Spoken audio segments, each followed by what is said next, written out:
Today is March 6, 2025, and it is windy outside tonight. It has been rainy and windy, cold. We had some snow days.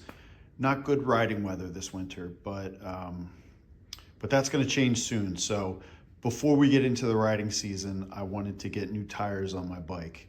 I probably got a little bit more life in them, but I don't want to wait until riding season to make the change.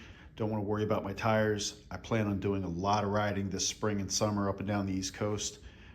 So I went ahead and ordered some tires from Revzilla. These are the Michelin Pilot Street 2 tires. This is the front tire. The size is 70, 90, 17. The rear tire is 80, 90, 17 on this bike. And you can see that the tread is pretty different than what I have on my bike now. So I'm gonna try and get these tires on. Never done it before. We'll see how it goes. Now, I was looking at this and I saw that there was a marker on here. I highlighted it so you could see it, but this is for the front tire. Now you can see there's an arrow on there that shows the rotation of the tire. So it's going to be on the front, so it's going to rotate this way. So the treads will go like this.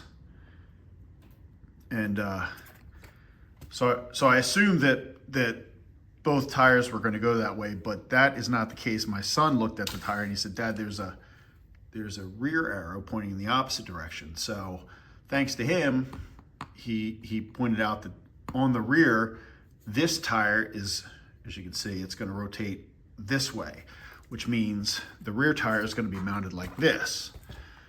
So the treads are going to go like that.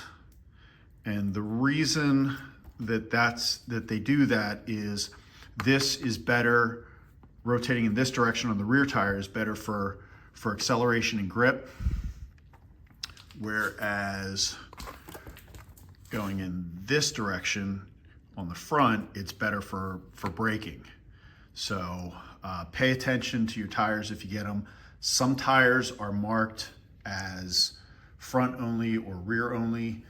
These can be on either the front or rear as long as you put them in the correct rotation. So I'm going to give that a try. And I also picked up a bottle of Ride On tire sealant and balancer. Quasi-Motard had a video on his YouTube channel. He put this in his Super Cub and he said he uses this on all his bikes. So that was good enough for me. So what this does is as you ride, it's like this waxy kind of goopy stuff. It spreads out on the wall of the tire and self-balances. And if you do happen to get a puncture, this will seal it. So hopefully I don't get any punctures and have to report back whether or not it worked. But that's what I'm gonna do. So I've never done this before. I'm gonna give it a try. I'll let you know how it goes, how long it takes, how difficult it is. Stay tuned. Got my new tire on, took me about 45 minutes.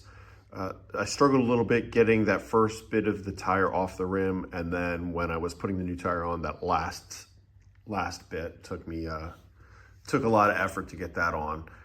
And also I struggled a little bit setting the bead. This compressor, the hose on this compressor has some leaks. So, but once I got that set, it's good to go. It hasn't leaked at all. I used these tools to break the bead and pull the tire off, and these protect the rim. They're really helpful. So now I'm gonna go ahead and work on the rear tire. All right, I got the rear tire on, and you can see the treads are in the opposite direction of the front. And that's because of the rotation for the rear tire should be this direction. So that's how you want your treads if you go with the Michelin Pilot 2, Street Pilot 2 or Pilot Street 2 on your Super Cub. I took it for a spin. It runs pretty well. I'm not going to show you I didn't want to show you taking apart taking off the rear wheel and tire and everything. For that, I would recommend Hades Omega has a great video. I followed that. He goes through his manual step by step, and it's really helpful. I have a manual for I have a service manual for the 2022-2023 Super Cub, and this is all I have for removing the rear tire. There's not much to it. So, and I think he said his manual, it was on like page 16 something, and this one only goes up to like section 4. So there's only 4 chapters where he's got like 16 chapters. So I don't know why they cut so much out, but they did, because this is an expensive book. So I might have to look and see if I can get my hands on an older version of the service manual and see what the difference is, because this is not real helpful, this manual so far. Next thing I'm going to do is add the ride-on tire balancer and sealant. I'm not too concerned about the balancing. I don't go that fast. I don't think it's going to make that much of a difference for this bike, but it does it. I'm more concerned about getting a tire while I'm out in the sticks somewhere, and having trouble, rather than having to worry about putting a patch in or a plug in. It'll be easier if this does what it's supposed to do and seal the tire for the rest of the ride. So we'll see how that goes. So I'm gonna deflate these tires and fill it up and take it for a spin, and I'll let you know how it is. So they say that it takes about, once you fill it up, it takes about 5 miles to really get it settled. So I'm gonna go for a little ride. It does come with a tube and a valve stem remover, which you have to deflate the tires and remove the valve stem and force this in. 4 ounces in each tire. It recommends 5, but this is an 8-ounce bottle, and I'm not buying another bottle just for 1 ounce each. It's just too expensive. This was like 20 bucks for this bottle, and I don't even know how well it's going to work. But I'm gonna go ahead and do that and take the bike out for a spin. All right, I just got back from a quick ride after putting the ride-on tire sealant and, I can't say that, tire sealant and balancer. Some people reported feeling, and even on the instructions, they say you might feel a little bit of an imbalance after you first put it in for the first mile or so, and they recommend taking a 5 to 10 mile ride after you put it in to spread everything out.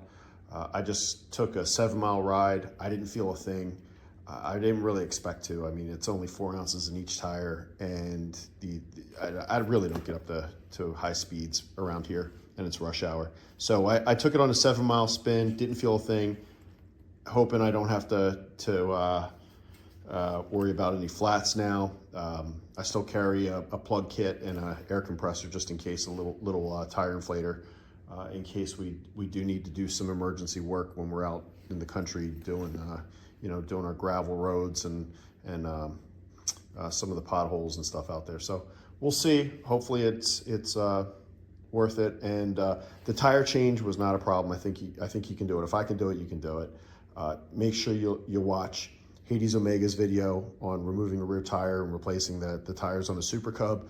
And of course, Quasi Motard has some great videos, and he's the one I got the idea for the ride-on balancer and sealant. So thanks for watching.